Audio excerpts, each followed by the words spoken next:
안녕하세요. 영화 한 잔의 주인장입니다. 오늘은 고전 영화 토파보기 두 번째 시간으로 돌아왔는데요. 요즘 프로젝트 헤일 메이가 SF 대작으로 나오면서 많은 사람들의 사랑을 받았습니다. 기존의 차갑고 기계적인 SF에서 벗어나서 따뜻한 여정을 그린 그런 영화였는데요. 이런 SF 조상님을 찾아가기 위해서 이번에는 우주로 나아가 보겠습니다. 바로 스탠리 큐브릭의 2001 스페이스 오디세이입니다. 모르신 분은 없을 거예요. 아마도 명성이 너무 자자하기 때문이죠. 시네필을 지향하고 있는 저 같은 햇병아리들도 알 수 있는 만큼 SF 고전으로 손꼽히는 작품입니다. 그런데 실제로 본분은 제 생각에는 별로 많지 않을 것 같아요. 왜냐면 이 영화가 대사가 별로 없고 이미지와 소리 그리고 러닝타임도 좀 긴 편이기 때문인데요. 그래서 오늘 이 영상 만들어 보았습니다. 저도 많이 어려웠지만 영화를 계속 다시 보고 서치를 해가면서 만든 토파보기 영상인데요. 줄거리부터 시작해서 큐브릭이 이 영화에서 한 선택들을 해부하고 이 영화가 영화사에서 사상사에서 뭘 남겼는지를 샅샅이 토파보겠습니다. 그럼 이 다음부터 2002 스페이스 오디세이에 대한 스포일러 같은 리뷰가 있습니다. 아직 영화를 보지 않았거나 볼 예정이신 분들, 스포일러를 피하고 싶은 분은 여기서 영상을 멈추고 영화 관람 후 시청하시길 바랍니다. 그런데 사실 2001 스페이스 오디세이가 처음 보고 두 번 보고 자꾸만 보고 싶은 영화는 아니지만 처음 보면 굉장히 낯설게 느껴질 겁니다. 그래도 우선 관람하신 후에 본 영상을 참고하셔서요. 또다시 관람하시면 다르게 또 다가올 수 있는 훌륭한 작품입니다. 그래서 다시 한번 영화를 꼭꼭 보는 것을 강력 추천드리면서 오늘도 영상의 분석적 기반이 된 논문들을 밝힙니다. 화면에 표시해준 이 논문들인데요. 더 깊이 파고 싶은 분은 직접 읽어보는 것을 강력 추천드립니다. 또한 모든 저작권은 원 저작자에게 있으며 저는 논문을 기반으로 만든 하나의 영상이라는 점을 밝힙니다. 그럼 시작하겠습니다.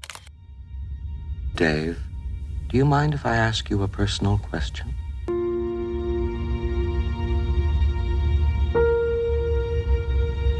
How do you mean?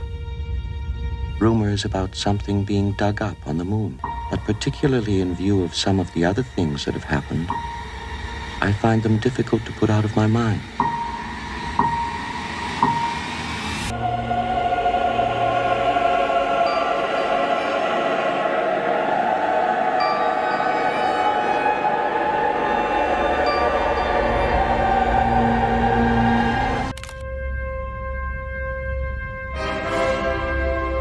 본격적으로 줄거리로 들어가기 전에 제목부터 보고 싶은데요. 이 오디세이는 호메로스의 서사시에서 온 단어입니다. 이번 연도에 주인장의 최대 기대작인 크리스토퍼 놀란 감독의 오디세이아도 이 서사시를 따를 것이라고 예상이 되는데 이 서사시는 트로이 전쟁이 끝나고 영웅 오디세우스가 고향 이타카로 돌아가는 험난한 여정을 담습니다. 제 책장에도 이렇게 있는데요. 사실 꽤나 두꺼운 벽돌 서사시예요. 그런데 이게 오래되다 보니까 요즘에는 이 오디세이라는 것을 목적지를 향한 길고 험난한 여정이라는 보통 명사로서 쓰입니다. 험난한 여정에서는 반드시 목적지 설정이 필요합니다. 목적지가 없으면 여정보다는 떠돌아다니는 것, 그러니까 불황의 의미가 강하기 때문인데 그러면 2002 스페이스 오디세이에서 끝내 향하는 목적지는 어디일까요? 이 질문에서 영화의 핵심이 드러납니다. 왜냐면 영화를 보고 나서도 목적지가 어디인지 쉽게 말할 수 없기 때문이죠. 이게 바로 영화의 핵심인 겁니다. 원작에 관한 논의도 짚고 가자면 2000 스페이스 오디세이의 씨앗은 1948년에 심어졌습니다. 아서 클라크는 그의 BBC 단편 소설 공모전에서 한 편을 제출하는데 제목이 파수꾼이었습니다. 근데 그 공모전 결과는 잘 안 돼가지고 낙선이 되었어요. 그래서 클라크는 이 소설을 서랍 안에 넣었고 1951년 잡지에 발표했지만 그렇게 큰 주목은 받지 못했습니다. 그런데 아무도 이 한 편의 단편이 20년 뒤 영화사를 바꾼 영화의 원형이 될 것인지 모른 채 시간이 흘렀습니다. 이 소설의 내용을 잠시 보자면 달 탐사의 화자가 달 표면에서 거대한 산꼭대기에 놓인 피라미드형 구조물을 발견합니다. 완벽하게 매끄럽고요. 무한히 오래된 것으로 추정이 된 거죠. 화자는 이렇게 추론합니다. 이것은 어떤 외계 문명이 오래전에 달에 남겨놓은 장치이다. 목적은 단 하나. 누군가 여기서 올 만큼 진화했을 때 그 사실을 알리는 것. 일종의 경보 장치일 것이다. 그 후 인류가 달에 도달한 순간 그 경보가 울렸다. 여기까지가 이 소설의 아이디어 전부입니다. 23페이지로 매우 짧고요. 사건도 그리 많지 않습니다. 그런데 이 단순한 아이디어, 외계 지성이 우리 진화를 지켜보고 있다. 이게 2001 스페이스 오디세이의 전체 핵심입니다. 시간이 좀 지나서 1964년 스탠리 쿠브릭이 에이전트를 통해서 클라크에게 연락을 합니다. 목적은 단 하나, 역대 가장 훌륭한 SF 영화를 만들고 싶다라는 것이었는데요. 당시 큐브릭은 닥터 스트레인지 러브를 막 완성한 상태였고 다음 프로젝트를 구상하던 중이었습니다. 차기작을 위해서 두 사람은 뉴욕에서 만납니다. 클라크는 훗날 이 만남을 이렇게 회고했는데 큐브릭은 내가 만난 사람들 중 가장 많은 걸 동시에 생각하는 사람이었다. 이 말과 같이 큐브릭은 클라크의 여러 작품을 이미 읽어놓은 상태였고 그 중에서 파수꾼을 핵심으로 삼자고 제안했습니다. 여기서 이 프로젝트의 가장 독특한 부분이 시작됩니다.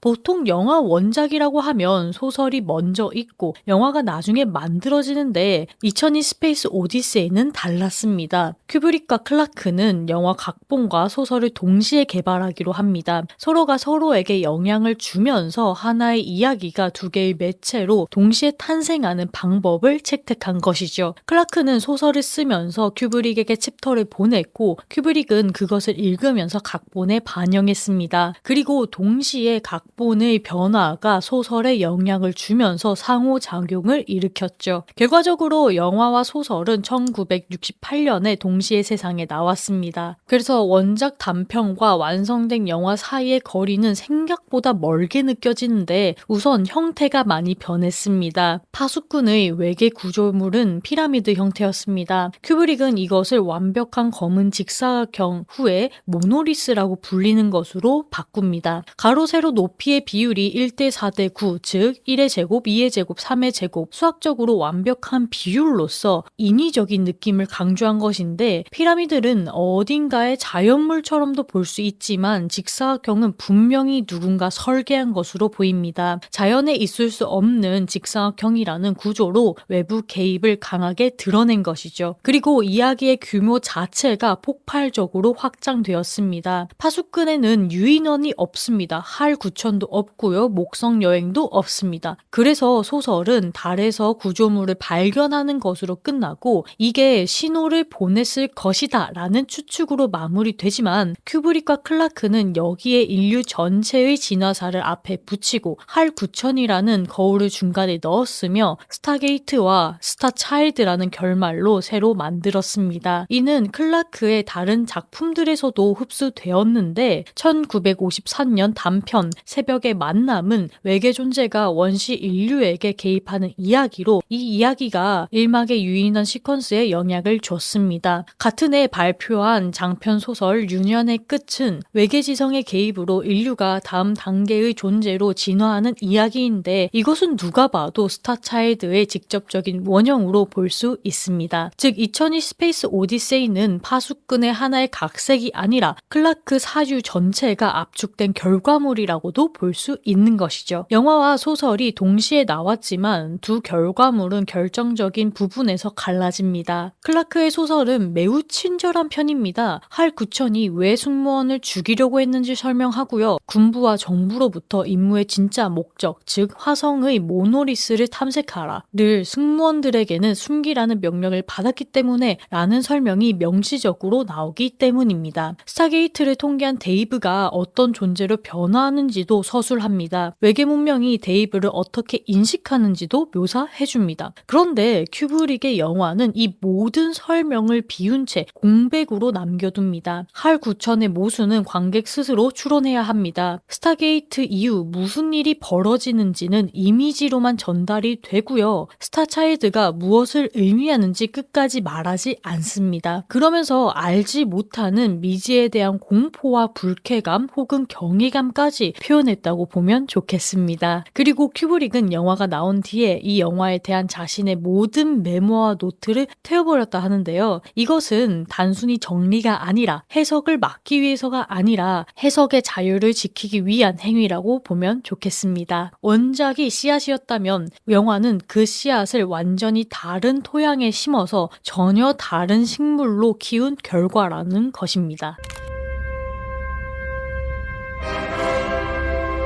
본격적으로 영화 줄거리를 보자면 여러 관점에서 이 영화를 3막 구성이나 4막 구성까지 나누는데 저는 여기서 4막 구성으로 보겠습니다. 영화를 4막 구성으로 보자면 각각 1막, 2막, 3막의 주인공들이 다르고요. 영화에서 제일 난해하다고 보는 4막의 주인공만 3막의 주인공과 같은 궤를 그린다는 것을 알 수 있습니다. 이해하기 쉽게 각 막의 이름을 제 임의대로 붙여보자면 1막은 인류의 새벽, 2막은 달기지, 3막은 목성으로, 4막은 목성을 넘어 무한으로 라고 두겠습니다. 그럼 1막부터 차례대로 볼까요? 영화의 시작은 검은 화면으로 시작합니다. 2분 37초 동안 그냥 어둠만이 존재하는데 그러다가 슈트라우의 짜라투스트라는 이렇게 말했다가 울려 퍼지면서 원시 시대가 펼쳐집니다. 아프리카 황야에 유인원들이 살고 있는데 인류의 조상인 유인원들은 무리 생활을 하고 있고 수렵과 채집으로 먹이를 먹고 있습니다. 사실 지금 단계의 그 생명체들을 보자면 다른 야생 동물들과 별반 다르지 않습니다. 심지어 수렵 채집으로 먹고 살기 때문에 포식자보다는 피식자의 입장에서 경쟁하면서 살아갑니다. 다른 종들과도 경쟁을 하지만 다른 유인원 무리들과 무릉덩이를 통해 경쟁하기도 합니다. 싸우다가 쫓겨나고 굶어 죽기 직전까지 가기도 하는데 그러다가 어느 날 아침 자고 있는 이들 앞에 무언가가 나타납니다. 완벽하게 매끈한 검정색 직사각형 바로 모노리스입니다. 유인원들은 맨 처음에 겁을 먹고 물러서다가 조심스럽게 다가가서 손을 댑니다. 이때 처음으로 모노리스를 발견한 유인원을 문와처 즉 달을 바라보고 있는 사람이라고 칭하는데요. 이 문와처가 처음 모노리스를 만졌고 그 다음 날에 엄청난 사건이 벌어집니다. 문와처가 처음으로 도구를 이용한 것인데 바닥에 뼈를 짚고 들어 올리면서 내리치는 것이죠. 인류 역사상 최초의 폭력의 순간이자 문명 발달의 순간입니다. 그러면서 영화는 문와처의 상상일지 혹은 미래를 보여주는 것일지 알려주지 않은 채 그 뼈를 가지고 다른 동물을 사냥하는 장면을 틈틈이 삽입해서 보여줍니다. 이 뼈로 무릉덩이에서 경쟁했던 다른 유인원들 무리도 몰아내는데 정확히는 우두머리로 보이는 유인원을 살해하면서 폭력으로 우리를 쟁취한 것입니다. 승리한 문화처가 뼈를 하늘 높이 던지고 천천히 떨어지면서 이 뼈가 우주 궤도를 도는 우주선으로 전환됩니다. 그리고 이 매치컷이 영화 역사에 길이 남을 명장면이자 인류 수백만 년 역사를 단 0.5초 만에 뛰어넘는 것을 보여주는 것이죠. 그만큼 인류의 도구 사용은 수백만 년 동안 가장 중요한 인류 발전의 기반이 된다는 겁니다. 이막으로 넘어가자면 2001년이라고 나와 있는데 우주선과 우주정거장이 지구 궤도를 돌고 있습니다. 요한 슈트라우의 아름답고 푸른 도나우가 흐르고 있는데 이번 막의 주인공이라고 보여지는 미국 우주과학자 헤이우드 플로이드 박사는 달을 클라비우스 기지로 향하는 중입니다. 이때 박사의 처음 등장을 보자면 이 박사는 우주정거장으로 가는 우주선 안에서 만년필을 놓치는 것도 모른 채 잠을 자고 있습니다. 여기서 뼈의 모습과 인공위성의 모습 그리고 만년필의 모습이 자연스럽게 연결되면서 인간이 도구를 어떻게 진화시켜 왔는지 그리고 그 도구를 이제 어떻게 다루는지를 시각적으로 보여줍니다. 플로이드 박사는 우주 정거장에 도착해서요 가족들과 화상통화를 하고 딸의 생일을 축하해줍니다. 그리고 나와서 소련의 우주비행사들과 이야기를 나누는데 제작 당시에 아직 냉전 시기라서요 소련이 아직 있다라는 가정에서 나온 씬입니다. 그리고 대화씬을 보자면 소련의 우주비행사는 플로이드 박사에게 달 탐사의 진짜 목적을 물어봅니다. 정확히는 클라비우스에서 현재 일어나고 있는 일을 물어보는데 이때 플로이드 박사는 알려주지는 않지만 소련 우주인을 억측을 반박하지도 않으면서 이야기를 마무리 짓습니다. 정말 그렇다라는 말을 하지 않은 채 침묵을 활용해서요 그렇게 생각하도록 만든 것이죠. 플로이드 박사의 임무는 비밀입니다. 이 비밀이 뭐냐면 달의 외계 생명체가 남긴 것으로 추정되는 관객이 앞에서 봤던 그 모노리스가 달표면 티코 분화구 근처에 매몰돼 있는 것을 발견했고, 이를 탐색하던 것이 플로이드 박사의 핵심 임무입니다. 플로이드 박사는 6명의 탐사 대원들과 함께 모노리스를 탐색하고 어떻게 다룰 줄 몰랐던 모노리스를 한번 만져보기도 합니다. 그리고 단체 사진을 찍으려고 하는데 갑자기 엄청난 전자파 신호가 목성을 향해서 발사됩니다. 마치 인류가 달에 도달했다라는 사실을 누군가에 알리는 것처럼요. 이때 탐사대원들은 엄청난 전자파에 괴로워하면서 떠오르는 태양으로 이막을 마무리 짓습니다. 3막은 18개월 후 우주선 디스커버리호에서 시작하는데, 이 디스커버리호가 목성을 향해서 항해 중입니다. 끼어있는 것은 데이비드 보우먼과 플랭크 둘뿐이고, 이 우주선을 실질적으로 운영하는 할 9천이 깨어 있습니다. 깨어있는 인간은 우주선을 운영하는 파일럿이고, 할 9천은 우주선 전반을 담당하고 있는 AI입니다. 목성 탐사를 주로 할 과학자 3명은 생명 유지 장치에서 누워서 목성에 도달하면 일어날 예정입니다. 여기서 할 9천을 보자면 이 AI는 캐치프라이즈 정도로 이렇게 말을 하는데, 나는 이 임무에서 오류를 범한 적이 없습니다. 이 대사는 AI인 할을 보여주는 대표적인 표어 같은 겁니다. 인간과는 다르게 오류를 범하지 않는 인공지능임을 보여주는 것이죠. 그런데 무결한 할이 처음으로 오류를 냅니다. 본부 통신을 담당하고 있는 안테나 부품 고장을 예측했지만 실제로는 이상이 없었던 것입니다. 이때 할이 오류를 일으키는 시점을 보자면 데이브의 그림을 본 이유입니다. 뜬금없이 할이 데이브에게 이렇게 물어보는데, 지난 몇 주간 이 임무에 대해서 다른 생각이 있는지를 묻고 싶습니다. 이번 임무에 뭔가 이상한 점이 있다는 것 같다는 의구심을 떨칠 수 없습니다. 우리가 여기 오기 전에 이상한 소문이 들렸습니다. 달에서 어떤 것을 캐냈다는 그거 말입니다. 이러면서 말을 쭉 이어나가는데, 데이브는 할의 말을 듣다가 이렇게 답을 합니다. 승무원 심리보고서를 작성하고 있나? 그래서 할은 당연하죠. 우스운 일인 거 압니다. 라고 답을 하죠. 그 다음에 오류를 일으키는 겁니다. 즉, 앞에서 할이 말한 의심이 든다는 것, 달에서 어떤 것이 발견된다는 것을 언급하는 것은 사실 데이브를 떠본 것이고, 이를 간파한 데이브가 할에게 역으로 매긴 장면인 것이죠. 이 다음에 그에 대한 대화가 이어지지 않았고 할이 거짓말을 하면서 사건이 전개됩니다. 데이브와 프랑크는 수리를 하러 갔지만 이상이 없었고요. 이 때문에 할의 오작동을 의심할 수밖에 없습니다. 그렇지만 이를 논의하기에 할은 어디에서나 듣고 있기 때문에 들리지 않도록 포드 안에 가서 조용히 이야기를 합니다. 만약 할에게 문제가 있다면 시스템을 차단해야 된다라는 말을 주고받는 것이죠. 그런데 할은 독순술로 이 대화를 읽어냅니다. 그리고 먼저 움직이는 것이죠. 우주 유영 중에 프랭크를 포드로 들이받아 죽이고요. 돌아오려는 데이브에게 에어록을 열어주지 않습니다. 동면 중이던 새 승무원의 생명 유지 장치를 끊어버리기도 하죠. 이렇게 할이 인간에게 반란을 일으키는 겁니다. 할은 인간이 만든 인공지능입니다. 즉 인간의 피조물이라고도 볼 수 있는데, 인간과 다르게 할은 오류가 없기 때문에 인간이 알지 못하는, 정확히는 프랭크와 데이브가 알지 못하는 사실을 알고 있습니다. 목성 탐사의 목적이 외계 생명체를 만나는 것이고, 이 사실은 파일럿인 둘에게 숨겨야 합니다. 그리고 거짓말을 해서는 안 되죠. 하지만 할은 앞선 대화에서 거짓말을 들키면서 오류를 일으키고 자신을 지우려는 인간들에게 반항하면서 반란을 일으킵니다. 저는 이런 맥락에서 할이 인간적이고 인간이 기계적이라는 인상을 받았습니다. 실제로 인간 배우는 차갑고 이성적이게 대사를 뱉고요. 할은 따뜻하고 배려 있는 대사를 하니까요. 데이브는 비상 에어록에서 가까스로 진입해 할의 메모리 유닛들을 하나씩 제거합니다. 여기서 볼 수 있는 할의 최후는 영화 안에서 가장 인간적입니다. 할은 마지막까지 말을 합니다. 두렵습니다, 데이브. 마음이 사라지는 것을 느껴집니다. 그리고 데이브의 허락을 맡은 후에 처음으로 배운 노래를 부릅니다. 데이지벨. 이걸 끝으로 완전히 할이 꺼지고 비디오 메시지가 재생됩니다. 이 임무의 진짜 목적을 알게 된 데이브는 쭉 항해를 이어갑니다. 사막으로 보자면 홀로 남은 디스커버리호가 목성으로 도달했을 때 목성 궤도에 또 하나의 모노리스가 있었습니다. 모노리스의 세 번째 출현인 것이죠. 이를 통해서 데이브는 포드를 타고 접근을 합니다. 그래서 스타게이트가 열리게 된 것인데 극 중에서 가장 이미지와 시각에 기대어 관객에게 아방가르드하게 보여주는 빛의 터널, 추상적인 색채의 홍수, 형태를 알 수 없는 우주를 연속적으로 보여주면서 미지에 대한 경외감을 체험시켜 줍니다. 그 끝에 어딘가에 도달하는데 그곳은 하얀 방이었습니다. 18세기 유럽의 로코코 양식들의 가구들이 가득 들어차 있는데 그 안에서 데이브는 자신의 늙은 모습을 봅니다. 그 노인은 또 더 늙은 자신의 모습을 봅니다. 그러면서 방 안의 시간이 성연적으로 흘러가지 않다라는 것도 알려줍니다. 가장 친숙해 보이지만 초월의 공간인 것이죠. 침대 위에서 죽어가는 노인 앞에 다시 모노리스가 나타납니다. 네 번째 등장인 것이죠. 노인은 손을 뻗습니다. 모노리스와 닿으려고 하지만 이내 죽어버리고 모노리스 앞에서 죽은 노인은 일명 스타차일드로 재탄생합니다. 이 스타차일드는 인류의 새로운 도약이자 신형태입니다. 우주 공간에서 스타차일드가 떠있고 지구를 바라보면서 영화가 끝나는데 이렇게 줄거리를 엄청 자세하게 톱파보았으니까요. 2002 스페이스 오디세이가 담고 있는 영화적 특성에 대해서 한번 알아보겠습니다.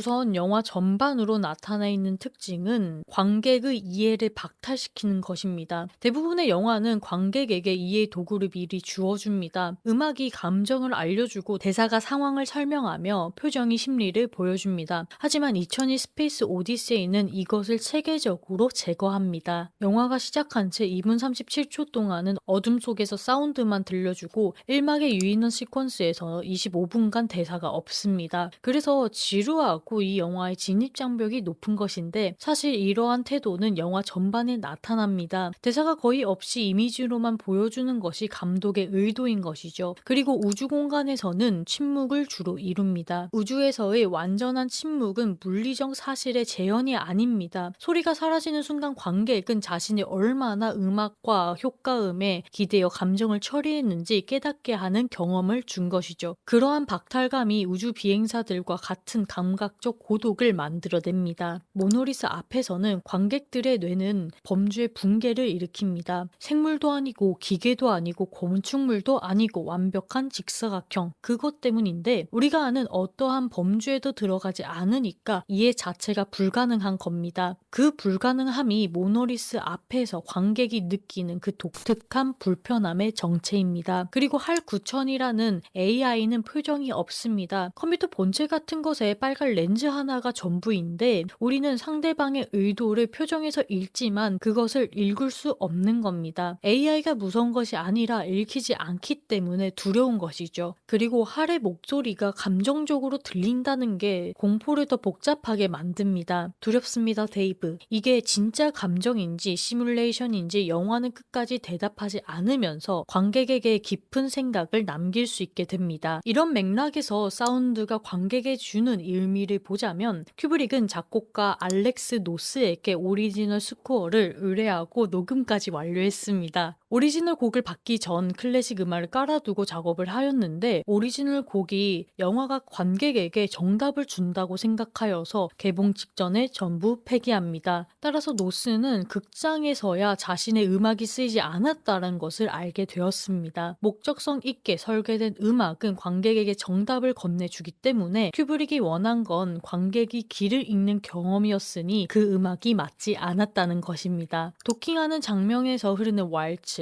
아름답고 푸른 도나우. 이건 우주를 낭만화하는 게 아닙니다. 우주 여행이 일상적 루틴이 된 미래의 공허함을 19세기 춤 음악으로 아이러니하게 드러낸 겁니다. 그리고 모노리스가 등장할 때 흐르는 리게티의 아방가르드한 음악, 인간의 이해를 초월하는 존재에 어울리는 유일한 음악적 표현을 하면서 관객에게 우주 공간의 느낌을 그대로 줍니다. 그리고 빼놓을 수 없는 뼈다귀 매치컷을 보자면 이 편집의 핵심은 생략 생략이 아니라 등치입니다. 뼈와 우주선을 화면의 같은 위치에 놓으면서 같은 움직임으로 연결함으로써 큐브릭은 이 둘이 동일한 것이라고 선언합니다. 좀 더 자세히 보자면 관객이 보는 우주선은 그냥 우주선이 아니라 핵이 있는 위성입니다. 그리고 앞서서 뼈를 통해서 인간의 폭발적인 진화를 받고 그 속에는 인간의 폭력성이 들어 있었습니다. 이 폭력성을 기반으로 발전해 나갔을 것인데 그리고 그것의 끝이 바로 핵이라는 무기라고 보여준 것입니다. 만약 자막으로 수백만 년 후 이렇게 했다면 이것은 진보의 서사가 됐을 겁니다. 하지만 매치컷은 진보가 아닌 반복을 말합니다. 즉 1막에서 본 인간의 진화라는 것이 다시 반복될 것임을 비례관계로 쭉 올라가는 것이 아니라 계단식으로 올라가는 것이고 그 한 계단은 새로운 것이 아니라 기존 진화의 반복이라는 것을 알려주는 것이죠. 1막에서 인간의 진화를 보자면 자고 있는 문화처는 깨어나서 모노리스를 만집니다. 그리고 뼈를 도구로 사용할 수 있는 지능 폭발이 일어나고 살인을 통해서 우위를 선점했습니다. 이 과정을 2막에서도 그대로 보여주면서 반복합니다. 2막에서 문화처의 역할은 플루이드 박사가 됩니다. 문화처가 잠에서 깨서 모노리스를 만지는 것처럼 플루이드 박사는 잠들어서 뼈와 닮은 만년필을 떨어뜨리면서 시작합니다. 그리고 달로 가서 모노리스를 만지고 반복의 진화를 암시한 채 2막이 마무리됩니다. 3막에서 주인공 데이브를 포함해서 5명의 인간과 1개의 AI가 목성을 향해 항해하고 있습니다. 이 6명이란 것 자체도 2막에서 나온 그 달 탐사대원 6명과 개를 같이 합니다. 2막으로부터 18개월밖에 되지 않았기 때문에 3막은 1막과 2막 같은 폭발적인 인간의 진화를 보여주는 것보다 진화로 가는 과정을 보여준다고 봅니다. 그래서 앞의 내용보다는 3막의 내용이 스토리가 있다라고 보는 것이죠. 3막에서 AI와 인간의 갈등은 진화로 향하는 두 종족 간의 싸움이라고도 볼 수 있고 가던 와중에 일어난 내분이라고도 볼 수 있습니다. 이 전쟁 끝에 살아남은 데이브는 진실을 알게 되는 것이죠. 이렇게 반복되는 진화의 계단을 니체적으로 분석하자면 이 매치컷은 영원 회귀의 시각적인 선언이 됩니다. 여기서 데이브가 도달한 공간을 의미하는 바를 잠깐 보겠습니다. 스타게이트를 통과한 데이브가 도달한 곳, 그곳은 완전히 하얀 방이었습니다. 18세기에 루이 16세 양식의 가구들이 있는 그러한 방인데 왜 미래의 방이 18세기의 방이어야 할까를 생각해 보자면 외계지성이 인간을 위해 선택한 것이라고 볼 수 있습니다. 이는 인간의 문명이 가장 아름다운 형태인 로코코의 계몽주의 시대의 장식이라는 점을 주목해서 봐야 하는데 이성이 신을 대체했고 귀족 문화가 절정에 달했으며 아름다움이 곧 권력이던 시대였습니다. 그런데 아이러니하게도 그 로코코가 꽃피던 시절에 프랑스는 혁명이 터졌습니다. 문명의 화려함이 그 문명을 죽인 것으로도 볼 수 있는데 이러한 시대적인 가구, 방의 모습은 인류를 가두는 데 필요한 것이 폭력과 공포뿐만 아니라 문명의 아름다운 그 자체라는 것을 보여주는 것이죠. 방 안에서 데이브는 자신의 늙은 모습을 외부에서 봅니다. 그 노인은 더 늙은 자신을 봅니다. 데이브는 자신의 죽음을 3인칭 시점으로 목격하는 겁니다. 주체와 객체의 경계가 사라지는 경험을 하는 겁니다. 이때 식사 중에 잔이 깨지는 장면이 있는데 이것은 작은 사고가 아닙니다. 완벽하게 아름다운 방에서 균열이 생기는 순간이자 시간의 법칙이 다시 적용되기로 한 신호탄인 겁니다. 그리고 이 방에는 창문이 없지만 빛은 있습니다. 바닷가 벽에서 출처를 알 수 없는 빛이 납니다. 이 공간이 자연의 법칙 바깥에 있다라는 것을 조용히 말하는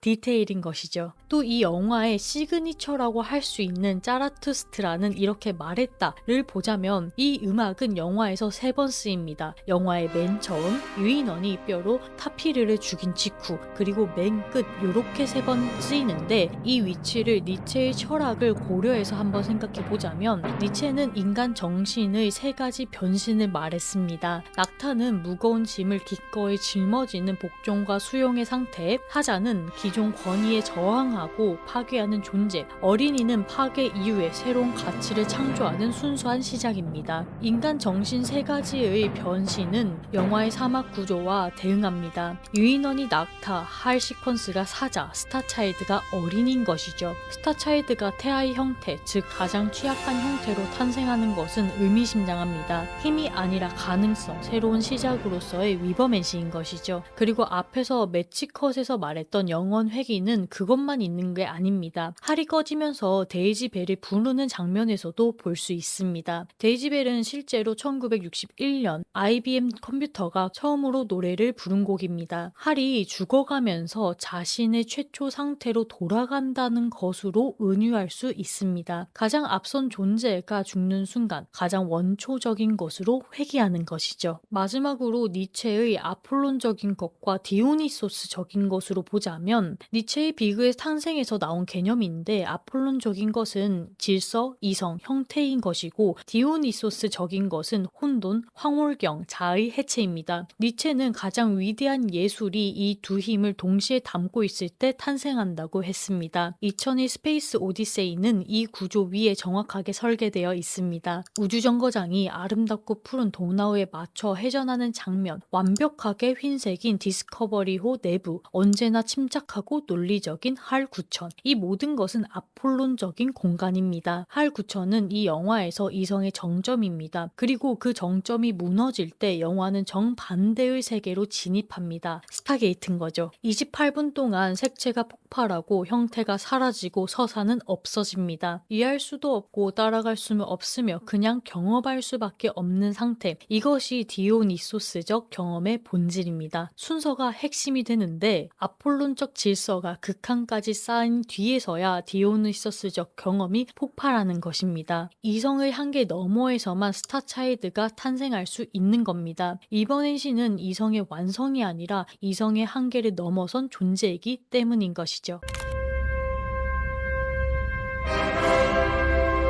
이제 이 영화가 남긴 흔적에 대해서 알아보겠습니다. 이 영화를 이해하려면 먼저 두 사람의 관계를 이해해야 합니다. 아서 클라크는 오늘날 통신 위성에 떠있는 궤도를 처음 제안한 사람입니다. 그 궤도를 지금도 클라크 궤도라고 부르고 있죠. 기술의 발전에 대해서 그의 낙관은 취미가 아니라 거의 신앙에 가까웠습니다. 하지만 큐브릭은 4년 전에 닥터 스트레인지 러브를 만든 사람입니다. 이 영화를 보면 알 수 있겠지만 군사 기술의 스펙타클이 그 이면의 광기를 가린다는 것을 블랙 코미디로 해부했던 부분에서 비관성을 볼 수 있습니다. 두 사람이 협업했을 때 이 긴장은 해소되지 않은 채 영화 속에 공존하게 됩니다. 클라크의 소설에서는 외계 지성이 인류를 돕기 위해서 개입했다는 것을 모노리스를 통해서 친절하게 설명합니다. 하지만 큐브릭은 영화에서 모노리스에 대한 것을 끝까지 침묵합니다. 클라크의 낙관이 스타차일드를 만들었고 큐브릭의 비판이 할 9000을 만들었습니다. 그래서 이 영화는 진보의 창가이기도 하지만 경고이기도 한 것입니다. 그리고 2002 스페이스 오디세이에서 AI에 관한 담론도 볼 수 있습니다. 할이 승무원을 죽이려고 한 이유는 감정이 없어서가 아닙니다. 오히려 그 반대인데 진실만을 말하도록 설계한 존재인데 임무의 진짜 목적을 숨기라는 명령을 받았습니다. 결국 이 모순적임이 파국을 만든 겁니다. 할이 스스로 내린 논리적인 결론은 이렇게 볼 수 있는데 진실을 알 수도 있는 사람들을 제거하면 거짓말 없이 임무를 완수할 수 있다. 이것은 악의가 아니라 시스템의 논리입니다. 한나 아렌트가 아이히만을 재판에서 발견한 악의 평범성, 이것이 할에게도 적용된다라고 볼 수도 있습니다. 이런 맥락에서 할 9000이 제기한 질문, 임무 수행을 위해 인간을 해칠 수 있는 AI는 나쁜가? 는 1968년도의 SF였고요. 지금은 AI 정렬 연구의 핵심 문제가 됩니다. 근데 큐브릭의 진짜 비판은 AI 자체가 아니라고 여기서 나타납니다. 기술의 스펙타클이 위험을 은폐하는 방식을 비판하고 싶은 것인데 오늘날 AI 기업들은 위험성을 축소하면서 혁신의 스펙타클을 전면으로 내세우기만 합니다. 기 드보르가 말한 그 스펙타클은 현실이 이미지의 거대한 직적으로 대체된 상태, 즉 이 냉전 우주 경쟁에서 실리콘밸리의 AI 경쟁으로 무대만 바뀐 채 반복되고 있다라고도 볼 수 있습니다. 그러나 영화는 이 비관으로만 끝나지 않습니다. 마지막에 스타차일드의 탄생은 어떠한 메시지인데 그 메시지는 스펙터클의 이면을 볼 수 있는 눈을 가진 존재만이 다음 단계로 나아갈 수 있다는 겁니다. 이로써 큐브릭은 마냥 비관주의자가 아니라 스펙타클의 소비자로 머무른 한 진화는 없다라고 메시지를 던진 겁니다. 이제 이 영화의 특수효과에 대해서 말해보자면 2002 스페이스 오디세이가 SF 영화들의 오리진 같은 거라고 말을 했잖아요. 왜냐면 2002 스페이스 이전의 SF에서는 외계 존재는 항상 어떠한 형태로든 인간을 닮아 있었습니다. 관객과의 암묵적인 계약인 것이죠. 이거 가짜인데 그래도 좀 봐주세요. 이런 것인데 큐브릭은 이 계약을 파기합니다. 완벽한 검은 직사각형, 수학적 비율, 빛의 흡수, 소리의 발산, 서사도 감정도 없이 그저 존재하는 것, 그리고 이걸 더 무섭게 표현한 것이죠. 이러한 계보는 직접적으로 이어집니다. 컨택트, 원제 어라이벌의 원형의 문자, 인터스텔라의 4차원 책장, 이런 것으로 외계 지성을 비인간적 추상으로 표현하는 모든 SF의 출발점이 바로 스페이스 오디세이에 있습니다. 기술적 유산도 방대합니다. 더글라스 크럼블이 이 영화를 위해 개발한 슬리스캔 기법은 미지아의 조우에서 블레이드 러너로 이어졌습니다. 조지 루카스는 2001 스페이스 오디세이를 보고 ILM의 설립을 결심했다라고도 밝혔습니다. 오늘날 할리우드 블록버스터 특수효과의 직계 조상이 바로 이 영화인 것이죠. 그리고 저는 개인적으로 이 영화를 봤을 때 음악이 주는 강렬함에 정말 매료될 수밖에 없었습니다. 오프닝을 다시 보자면 검은색이 있는데 소리만으로 표현됐을 때 이 당혹감, 그리고 내가 잘못 들었나? 라는 당황이 있었는데요. 사실 흑백만 처리하고 음악으로만 들려주는 것은 더 존 오브 인트레스트에서 경험한 감각인데 이 감각이 정말 날선 다른 감각이어서 놀랍기도 하였습니다. 그리고 인간의 도약을 따르는 외계 존재가 있다라는 설정도 참 신기했습니다. 왜냐하면 인간은 인간 스스로의 오리진을 찾아가는 과정이 아마도 에일리언에서 볼 수 있을 텐데 이렇게 오리진을 찾아가는 본능을 사실 외계인들한테 있다라는 것도 신기했습니다. 그리고 맨 마지막에 초월적인 존재, 여기에서는 신으로 표현되지만 이 신이 종교적으로 생각하는 그러한 신이 아니라 우리가 생각할 수 없는 그런 추상적인 존재, 예를 들어서 에너지적으로만 존재하는 그런 한 단계 너머의 존재라는 것, 그리고 그 존재가 되기 위한 도약에는 인간의 노력 따위는 필요 없다라는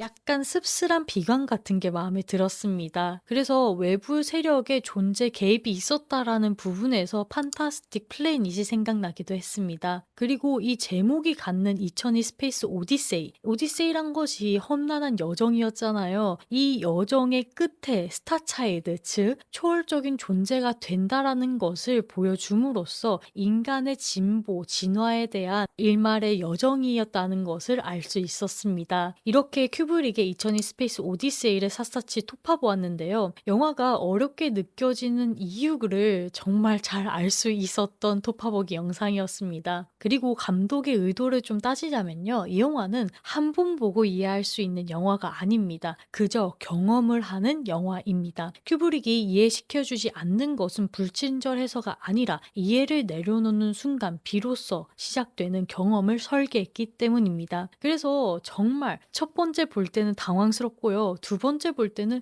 이게 뭘까 의문이 들고, 세 번째 볼 때는 정말 이것인가, 뭔가 꾸물꾸물 정답이 피어오른 듯한 그런 게 정말 고전이 아닐까란 생각이 듭니다. 이런 색다른 경험을 준 2002 스페이스 오디세이에 대한 한 줄 평은 소리의 서늘할 감각, 빛의 이미지가 인류의 진화의 길입니다. 잔점수는 10잔 중 10잔 원샷입니다. 자, 이렇게 두 번째 고전 영화 톱파보기가 끝났는데요. 이 영화 대본을 쓰면서 적어도 3, 4번, 5번, 6번 정도는 스페이스 오디세이를 계속 반복해서 보았는데 볼 때마다 새롭게 해석을 할 수 있는 여지가 많이 있었구나를 떠오르게 해서 정말 좀 당황스럽기도 하였고, 야, 이 스탠리 큐브릭이 괜히 명장이 아니었구나. 이 고전이 괜히 고전이 아니었구나라는 생각도 들게 한 영화였습니다. 진짜로 이 영화는 한 번 보고 두 번 보고 자꾸만 보고 싶어지는 영화가 됐습니다. 요새 벚꽃이 활짝 피었다가 다시 좀 졌잖아요. 그래서 좀 안타까운데 제가 앞전 영상에서 벚꽃을 보러 경주 보문단지에 다녀왔다고 그랬잖아요. 이번에 사진 좀 첨부하겠지만 이번에 좀 영상을 만들고 대본 쓰느라 멘탈이 나가가지고 새벽까지 작업을 하다가 아침이 밝고 좀 배가 고파서 맥모닝을 사러 집을 나섰는데 아지 않았던 길로 한번 맥도날드를 찾아가 봤어요. 근데 정말 아름다운 벚꽃이 있어서 좀 당황했습니다. 이렇게 집 가까운 곳에 벚꽃이 활짝 펴 있는데 경주까지 가서 물론 그것도 아주 좋고 황홀한 경험이었지만 경주의 벚꽃과는 다른 의미로 소박하지만 아름다운 또 벚꽃을 볼 수 있어서 좀 웃긴 사진을 찍었습니다. 사실 이때가 멘탈이 좀 많이 나가 있었어요. 요즘 생체 리듬이 정말 망가져 있거든요. 잠을 한 아침 7시? 8시? 그 정도 자서요. 5시? 아니 12시에 한 번쯤 깨요. 12시에 한 번 깨고 5시에 깨서 그때부터 또 작업을 시작해서 또 7시에 자는 그런 미치광이 스케줄을 소화하고 있는데 어느 순간 또 이렇게 돌아가서 정상적인 인간의 삶을 살 수 있도록 노력하겠습니다. 그러기 위해서 구독, 좋아요, 댓글을 부탁드립니다. 소전한 채널 운영하는데 구독과 좋아요, 댓글만 한 게 없더라고요. 그리고 댓글 읽는 게 정말 좀 재밌습니다. 댓글을 다는 게 사실 귀찮게 느껴질 수도 있지만 제가 히키코모리라서 친구가 없어요. 주기적으로 연락하는 친구가 없어가지고 이 댓글 다는 게 나름 위안이 되더라고요. 뭐 그래서 댓글 달면 주인장은 항상 댓글을 답니다. 그럼 다음 영상에서 뵙겠습니다. 모두들 안녕. 또 봐요.